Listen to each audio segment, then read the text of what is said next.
নির্বাচনের ব্যাপারে কোনো সংশয় নাই, চাপ নাই। কেউ এসে আমাদেরকে বলছে না যে আওয়ামী লীগকে ইলেকশনে নিয়ে আসো, কেউ বলছে না। হ্যাঁ, আওয়ামী লীগ যেই ধরনের খুন, গুম, খুন এবং ভয়ানক ডাকাতির রাজ্য কায়েম করেছিল, এটা তো পুরো পৃথিবীবাসী জানে।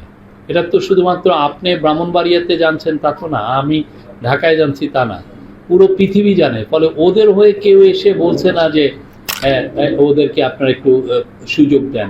হয়তোবা বলতো, বলার সুযোগ তো আওয়ামী লীগই রাখে নাই। আওয়ামী লীগের কেউ এসে কি ক্ষমা চাচ্ছে, কেউ অনুতপ্ত হচ্ছে? নির্বাচনের ব্যাপারে কোনো সংশয় নাই, বিন্দুমাত্র সংশয় নেই। নির্বাচন খুব ভালোভাবে, আমি আবারও বলি, খুব ভালোভাবে সুন্দরভাবে নির্বাচন হবে, সুষ্ঠুভাবে হবে। কোনো ধরনের কোনো সমস্যা তৈরি হবে না।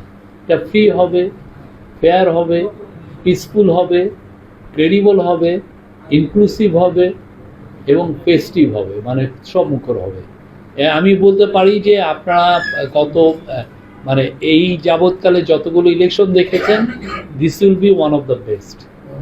এখানে কোনো ইয়ে নেই। এখানে যেগুলো এইটা ভালো নির্বাচন করার যেগুলো কাজ, সে কাজগুলো তো হচ্ছে। আর কোথাও কোনো কেউ এসে আওয়ামী লীগের লোকরা, অনেকে বলেন যে আওয়ামী লীগের লোকরা কি করবে, আওয়ামী লীগের লোকরা যে খুব ভালোভাবে ভোট দিবে, তাদের পছন্দের যে ক্যান্ডিডেট যে আছে তাকে তারা ভোট দিবে। তারা আওয়ামী লীগের লোকরাও তো তাদের 15.5 বছরে কি ভোট দিতে পেরেছে? তাদের হয়ে পুলিশ ভোট দিয়ে দিয়েছে, ঠিক না? তারা তো ভোটও দিতে পারে না।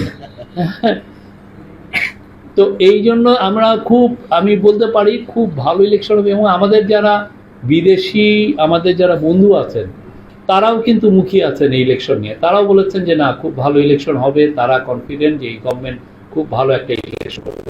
যত ধরনের সাপোর্ট লাগে আমাদেরকে দিচ্ছে। কেউ কিন্তু ইলেকশন নিয়ে কোনো ধরনের সংশয়ের কোনো কথা বলছে না।